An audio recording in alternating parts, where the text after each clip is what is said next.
മൂന്ന് മുന്നണികളെയും നാല് അപരന്മാരെയും തറപറ്റിച്ചുകൊണ്ട് കണ്ണൻമൂല വാർഡിൽ വിജയക്കൊടി പാറിച്ചിരിക്കുകയാണ് പാറ്റൂർ രാധാകൃഷ്ണൻ. അദ്ദേഹം തന്നെ നമ്മളുടെ കൂടെയുണ്ട്. ഒരു പാർട്ടിയുടെയും പിന്തുണയില്ല, ആരുടെയും പിൻബലമോ ഇല്ല, ജനങ്ങൾ മാത്രമാണ് കൂടെ ഉണ്ടായിരുന്നത്. ഇത്രയും ഒരു വലിയ വിജയം തന്നെയാണ് നേടിയിരിക്കുന്നതല്ലേ? അല്ല, ഞാൻ കഴിഞ്ഞൊരു 35-36 വർഷമായ ഇവിടുത്തെ ഒരു സാധാരണ മനുഷ്യരോടൊപ്പം ജീവിക്കുകയും അവരുടെ ദൈനംദിന കാര്യങ്ങളിലടക്കം ഇടപെടുകയും ചെയ്യുന്ന അങ്ങനെ ഒരു പൊതുജീവിതം നയിച്ചു വരുന്ന ആളാണ്. അപ്പോൾ അതുകൊണ്ട് തന്നെ മൂന്ന് മുന്നണികളിലും പെടാതെ അവരുടെ പിന്തുണയില്ലാതെ ഈ ഡിവിഷനിൽ നിന്ന്, ഈ വാർഡിൽ നിന്ന് കോർപ്പറേഷനിലേക്ക് മത്സരിക്കണം എന്ന് കുറേ മാസങ്ങൾക്ക് മുമ്പ് തന്നെ ആളുകൾ പറഞ്ഞതിൻ്റെ അടിസ്ഥാനത്തിൽ ഞങ്ങൾ തയ്യാറെടുപ്പ് നടത്തി മത്സരിക്കാൻ ഇറങ്ങിയാണ്. അപ്പോൾ അതുകൊണ്ട് ഒരിക്കലും ഒരു പരാജയം സംഭവിക്കില്ല എന്ന് പൂർണ്ണ വിശ്വാസം. ആളുകൾ എന്നെ അങ്ങനെ സപ്പോർട്ട് ചെയ്ത് നിർത്താൻ, താങ്ങി പിടിക്കാൻ ഒരു വിഭാഗം ആളുകൾ, ഒരു വലിയ വിഭാഗം ആളുകൾ എന്ന് തന്നെ പറയാം. അത് എല്ലാ രാഷ്ട്രീയ പാർട്ടിയിലും പെട്ട ആളുകളുണ്ടായിരുന്നു. അതിലെ പ്രമുഖന്മാർ എൻ്റെ ഒപ്പം ഇറങ്ങി. അപ്പോൾ അങ്ങനെ ഒരു സാഹചര്യത്തിൽ ഒട്ടും പ്രയാസം ഒരു ഘട്ടത്തിലും തോന്നിയില്ല. പിന്നെ നിങ്ങൾക്കെല്ലാം അറിയാവുന്ന പോലെ അപരന്മാർ, അല്ലാതെ കായികമായ ആക്രമണം, ബോർഡുകൾ നശിപ്പിക്കൽ, ഇതെല്ലാം ഉണ്ടായി. അപ്പോൾ അത് എൻ്റെ വിജയത്തിന് കുറച്ചുകൂടെ മഹത്തരമാക്കാനേ സഹായിച്ചുള്ളൂ.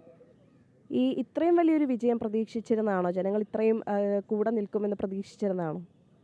അല്ല, ഞങ്ങളുടെ ഈ ഒരു കേഡർ പാർട്ടി സംവിധാനമൊന്നും അല്ലാത്തതുകൊണ്ട് കുറേ വോട്ടർമാരെ പോളിംഗ് ബൂത്തിലെത്തിക്കുന്നതിലൊക്കെ കുറച്ച് പ്രയാസം നേരിടുമല്ലോ. അത് കൂടെ ഉണ്ടായിരുന്നെങ്കിൽ എനിക്ക് തോന്നുന്നൊരു 800 വോട്ടിൻ്റെ ഭൂരിപക്ഷത്തിൽ ജയിക്കാവുന്നതാണ്. അത് ഞങ്ങളുടെ ഒരു കണക്കൂട്ടൽ 500-നപ്പുറമായിരുന്നു. ചെറുതായിട്ടൊന്ന് പറഞ്ഞു, എങ്കിലും 373 വോട്ട്. ഈ അപരന്മാർക്ക് 100-ൽ താഴെ വോട്ട് സമാഹരിക്കാൻ കഴിഞ്ഞു. അപ്പോൾ അത് നോക്കുമ്പോൾ വലിയ വിജയമാണ്. ഈ കായികപരമായിട്ടുള്ള ആക്രമണം ഇതൊക്കെ ആദ്യഘട്ടം മുതൽ തന്നെ ഉണ്ടായിരുന്നു. ഒരു രീതിയിൽ പറഞ്ഞു കഴിഞ്ഞാൽ താങ്കളെ പരാജയപ്പെടുത്താൻ ഒരു പ്ലാനിങ്ങോട് കൂടിയുള്ളൊരു സംവിധാനം പ്രവർത്തിച്ചിരുന്നുവെന്ന് തോന്നിയിരുന്നു. അല്ല, അത് എക്കാലവും എൻ്റെ നേരെ ഒരു കൂട്ടം ആളുകൾ, ഞാനൊന്നിനും വഴങ്ങി കൊടുക്കുന്നില്ല, അല്ലെങ്കിൽ അവർക്ക് കീഴ്പ്പെടുന്നില്ല എന്ന് കണ്ടുകൊണ്ട് ഈ വിവിധ രാഷ്ട്രീയ കക്ഷികളിൽപ്പെട്ട നമ്മുടെ ഈ സമീപത്തെ വാർഡുകളിലും ഇവിടെയുമൊക്കെ കുറേ കച്ചവടം, ഒരു ഉപജാപക സംഘം പോലെ പ്രവർത്തിച്ച് ഒരു ജോലിയും ചെയ്യാതെ കോടീശ്വരന്മാരായി ജീവിക്കുന്ന ചില ആളുകളുടെ ഒരു കൂട്ടുകെട്ട് എക്കാലവും എനിക്കെതിരെ പ്രവർത്തിച്ചിട്ടുണ്ട്.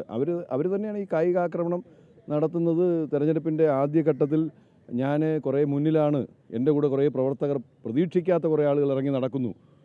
അത് സമൂഹത്തിൻ്റെ വിവിധ മേഖലകളിലെ പ്രമുഖന്മാരുണ്ട്. അപ്പോൾ അതൊക്കെ കണ്ടുകൊണ്ട് അവരെയൊക്കെ, ഉദാഹരണത്തിന് സ്കൂൾ പ്രിൻസിപ്പൾമാർ, ഹെഡ് മാസ്റ്റർമാരും ഒക്കെ എൻ്റെ കൂടെ ഇറങ്ങി നടന്നാൽ, അപ്പോൾ അതൊക്കെ കണ്ടുകൊണ്ട് അവരെയൊക്കെ ഒന്ന് അകറ്റി നിർത്തണം. അപ്പോൾ അതിന് എന്നെ 4 അടിക്കാനോ തല്ലാനോ ഒക്കെ ആണെങ്കിൽ അതിനെന്തെല്ലാം വഴികളുണ്ട്. ഞാൻ ഒരിടത്ത് ഒളിച്ചിരിക്കുന്ന ആളല്ല, രാത്രിയും പകലും ഒക്കെ ഇറങ്ങി നടക്കുന്ന ആളാണ്.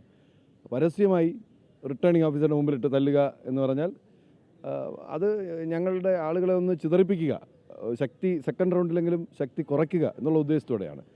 അത് എന്നെ വിജയിപ്പിക്കുന്നതിൽ ആ തല്ലും കാരണമായിട്ടുണ്ട്. എന്നെ തല്ലിയ മഹാന് നല്ലൊരു സല്യൂട്ട്. ഈ പ്രചരണമൊക്കെ ആദ്യഘട്ടം മുതൽ തന്നെ ആരംഭിച്ചു. അത് ഈ വിജയത്തിന് ഒരു തരത്തിൽ ഗുണം ചെയ്തിട്ടില്ലേ? അല്ല, പ്രചാരണത്തിൻ്റെ ഘട്ടം നോക്കിയൊന്നും അല്ല ആളുകൾ വോട്ട് ചെയ്യുന്നത്. പ്രചാരണം ആദ്യം ആരംഭിച്ചത് ഈ രാഷ്ട്രീയ പാർട്ടികളുടെ സമ്പത്തും അവരുടെ ശേഷിയും ഒക്കെ കൊണ്ട് അതിനോട് പിടിച്ചു നിൽക്കാൻ പിന്നീട് ഇറങ്ങിയാൽ കഴിയാതെ വരും. അതുകൊണ്ട് നേരത്തെ തുടങ്ങിയതാണ്. അല്ല, പ്രചാരണം ആദ്യം തുടങ്ങുന്നതിന് വോട്ട് ചെയ്യാം എന്നൊന്നൊരിക്കലും ആളുകൾ കരുതിയിട്ടില്ല. ഇനിയിപ്പോൾ ഈ കണ്ണൻമൂലയിലെ വാർഡിലുള്ള ജനങ്ങൾക്ക് വേണ്ടി അടുത്ത ഘട്ടത്തിൽ എന്താണ് ചെയ്യാനായിട്ട് പോകുന്നത്? അല്ല, ഈ വാർഡിൻ്റെ വികസന പ്രവർത്തനങ്ങൾ ഈ നാട്ടിലെ നാട്ടുകാരുടെയും ദൈനംദിന ജീവിത പ്രശ്നങ്ങളും അവരുടെ ക്ഷേമകാര്യങ്ങളിലുമെല്ലാം പൂർണ്ണ സമയ പ്രവർത്തകനായി നിന്ന് അടുത്തൊരു 5 വർഷം കഴിയുമ്പോൾ തിരിഞ്ഞു നിന്ന് ഇങ്ങനെ ആയിരിക്കണം ഒരു കൗൺസിലർ എന്ന് ആളുകളെ കൊണ്ട് പറയിപ്പിക്കാൻ കഴിയണം എന്നുള്ള വലിയ ആഗ്രഹമാണ് എനിക്കുള്ളത്. അതിനനുസരിച്ച് പ്രവർത്തിക്കും. ഈ തിരുവനന്തപുരം കോർപ്പറേഷനിലെ ഒരു വിജയം നമ്മൾ കണ്ടു. ഒരു അപ്രതീക്ഷിതമായിട്ടുള്ളൊരു വിജയമാണോ എന്ന് തോന്നിയോ? അല്ല, തിരുവനന്തപുരം കോർപ്പറേഷനിലെ വിജയം എത്രത്തോളം രാഷ്ട്രീയമാണെന്ന് എനിക്കറിയില്ല. കുറേയൊക്കെ ഈ ലോക്കൽ ബോഡി തിരഞ്ഞെടുപ്പുകൾ വ്യക്തിപരമായ ബന്ധങ്ങളുടെയൊക്കെ അടിസ്ഥാനത്തിൽ വോട്ട് ചെയ്യുന്നതാണ്.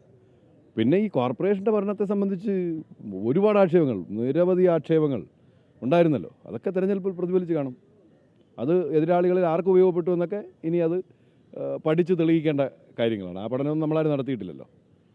ഈ കോർപ്പറേഷനിൽ ഇനി ഭരണത്തിനായിട്ട് ആരുടെയെങ്കിലും കൈപിടിക്കാനോ കൂടെ ചേരാനോ അങ്ങനെ എന്തെങ്കിലും ഒരു താല്പര്യം ഉണ്ടോ? അങ്ങനെ ആരെങ്കിലും മുന്നോട്ട് വന്നാൽ അത് സ്വീകരിക്കുമോ? അല്ല, അങ്ങനെ ഒരു ബലാബലമൊക്കെ ഉള്ളതായിട്ട് കേൾക്കുന്നു. ഞാൻ ശരിക്കും പറഞ്ഞാൽ ഇന്നലെയും ഇന്നുമൊക്കെ എൻ്റെ ഇപ്പം നിങ്ങൾ ഈ കാണുന്ന പ്രവർത്തകരോടൊപ്പം ഇപ്പം ഞങ്ങളൊരു യാത്ര തുടങ്ങാൻ പോവുകയാണ്. അപ്പോൾ അതുകൊണ്ട് ആരോടെങ്കിലും ഒപ്പം നിൽക്കണമെന്നോ ഏതെങ്കിലും സ്ഥാനം കിട്ടണമെന്നോ ഒന്നും ആഗ്രഹിക്കുന്നില്ല.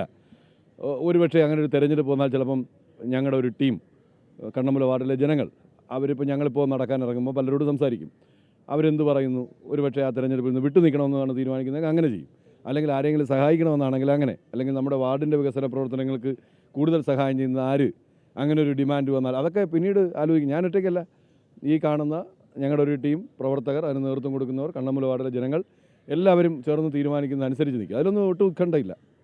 ഈ വിജയാഘോഷങ്ങളൊക്കെ ഏതുവരെയായി? അല്ല, വിജയാഘോഷമൊന്നും തുടങ്ങിയില്ല. ശരിക്കും പറഞ്ഞാൽ എന്നെ ആക്രമിക്കുമെന്ന് ഉള്ള ഒരു ശ്രുതി ഉള്ളതുകൊണ്ടായിരിക്കാം പോലീസ് രാവിലെ തന്നെ വലിയ സുരക്ഷ ഒരുക്കിയിരുന്നു. വീടിൻ്റെ മുമ്പിലും ഞാൻ നിൽക്കുന്നിടത്തുമൊക്കെ വലിയ സുരക്ഷ ഒരുക്കിയിരുന്നു. തെരഞ്ഞെടുപ്പ് ദിവസവും പോലീസിൻ്റെ സ്പെഷ്യൽ ബ്രാഞ്ച് റിപ്പോർട്ടുണ്ടെന്നൊക്കെ പറഞ്ഞ് വന്നപ്പോൾ ഞാൻ എന്നെ എവിടെയെങ്കിലും തളച്ചിടാനുള്ള വിദ്യയാണോ എന്ന് ആയിരുന്നു ഞാൻ ആലോചിച്ചത്. അങ്ങനെ ഞാൻ അവരോട് എൻ്റെ അടുത്തേക്ക് വരണ്ട, ഞാൻ നോക്കിക്കോളാം എന്നാണ് പറഞ്ഞത്. പക്ഷേ ഈ തല്ലിയ ആളുകളുമൊക്കെ അതിനേക്കാൾ ശക്തിയോടെ ഒരു കൂട്ടം ആളുകൾ എന്നോട് ഇറങ്ങി വന്നു. അങ്ങനെയൊന്നും ആരും പിന്നെ മുതിരുകയൊന്നുമില്ല. ഇതൊക്കെ ഒരു നിത്യ തൊഴിലഭ്യാസം പോലെ ഈ വിരട്ടലും ഭീഷണിയൊക്കെ ആയിട്ട് നടക്കുന്ന ആളുകളുടെ ചെപ്പടി വിദ്യകളാണ്. അതിനൊന്നും ഞാനങ്ങനെ വഴങ്ങി കൊടുക്കുകയും നിന്ന് കൊടുക്കുകയൊന്നുമില്ല. അപ്പോൾ അതുകൊണ്ട് അതൊന്നും അങ്ങനെ പോവില്ല. പക്ഷേ ഈ ചോദിച്ച വിജയാഹ്ലാദം ഈ പോലീസൊക്കെ രാവിലെ വന്നപ്പോൾ ഒന്നും നടത്താൻ കഴിയാതെ വന്നു. കാരണം അവർക്കും വലിയ ജോലിയാണ്, നമ്മളങ്ങനെ ഇറങ്ങി തിരിച്ചാൽ ഒരു ബഹളം ഉണ്ടായാൽ. പക്ഷേ ഇപ്പോൾ ഞങ്ങളൊരു കാൽനടയായി വാർഡിൻ്റെ പ്രധാന വീതികളിലൂടെ നിന്ന് സഞ്ചരിക്കാൻ പോവുകയാണ്. അത് ഈ കോർപ്പറേഷൻ്റെ ഭാവി ഭരണത്തെ സംബന്ധിച്ചൊക്കെ ആളുകളുടെ അഭിപ്രായം എന്താണെന്ന് അറിയണം. ഞാൻ എന്ത് ചെയ്യണമെന്ന് ആളുകളോട് ചോദിക്കണം, അതൊക്കെ അറിയണം. പിന്നെ നാളെ വൈകിട്ട് 6 മുതൽ ഒരു തുറന്ന വാഹനത്തിലെ ഒരു ഇരുചക്ര വാഹന റാലിയും ഒരു സ്ഥാനാർത്ഥിയുടെ വോട്ടർമാർക്ക് നന്ദി പ്രകടിപ്പിച്ചുകൊണ്ട് എല്ലാ ഇടവഴികളൊക്കെ കയറിയുള്ള ഒരു പ്രചരണ പരിപാടിയും നാളെ വൈകിട്ട് പ്ലാൻ ചെയ്തിട്ടുണ്ട്. ഇപ്പോൾ ഒരു ഭീഷണി ഉണ്ട് എന്ന് പറഞ്ഞിരുന്നു. അപ്പോൾ ഇത് ഇനി വരുന്ന ഘട്ടങ്ങളിൽ പ്രവർത്തനത്തെ ഏതെങ്കിലും തരത്തിൽ ബാധിക്കുമെന്ന് തോന്നുന്നുണ്ടോ?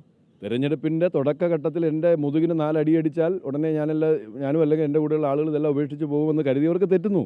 ആൾ കൂടുകയേ ചെയ്തിട്ടുള്ളൂ. അപ്പോൾ അതൊക്കെ മണ്ടത്തരമാണ്. അങ്ങനെയൊന്നും ഒരിടത്തും എൻ്റെ പ്രവർത്തനത്തെ തടസ്സപ്പെടുത്താനൊന്നും ഇനിയും കഴിയില്ല. ഒരു ഭീതിയുണ്ടോ ഇനി താങ്കൾക്കെതിരെ എന്തെങ്കിലും തരത്തിലുള്ള ഒരു ഭീഷണി ഉണ്ടാകുന്ന ഒരു ഘട്ടത്തിൽ എന്തെങ്കിലും ഭീതിയുണ്ടോ? ഈ ആളുകളെയൊക്കെ എനിക്കറിയാം, ഈ ഭീഷണിപ്പെടുത്തുന്ന ആളുകളെ. അങ്ങനെയൊന്നും 4 തല്ല് തല്ലിയാൽ തീർന്നു പോകുന്ന ആളെന്നും ആണ് ഞാനെന്നൊന്നും അവരും കരുതുമെന്ന് തോന്നുന്നില്ല. അതുകൊണ്ട് അതിലൊന്നും ഒട്ടും പേടിയില്ല, കുറച്ചുപോലും ഭയമില്ല. അപ്പോൾ എല്ലാവിധ ആശംസകളും നേരുകയാണ്. നല്ല രീതിയിൽ പ്രവർത്തനങ്ങളൊക്കെ തുടരട്ടെ എന്ന് ആശംസിക്കുകയാണ്. ക്യാമറാമാൻ സുനിലിനൊപ്പം ആതിര രാധാകൃഷ്ണൻ, അമൃത ന്യൂസ്, തിരുവനന്തപുരം.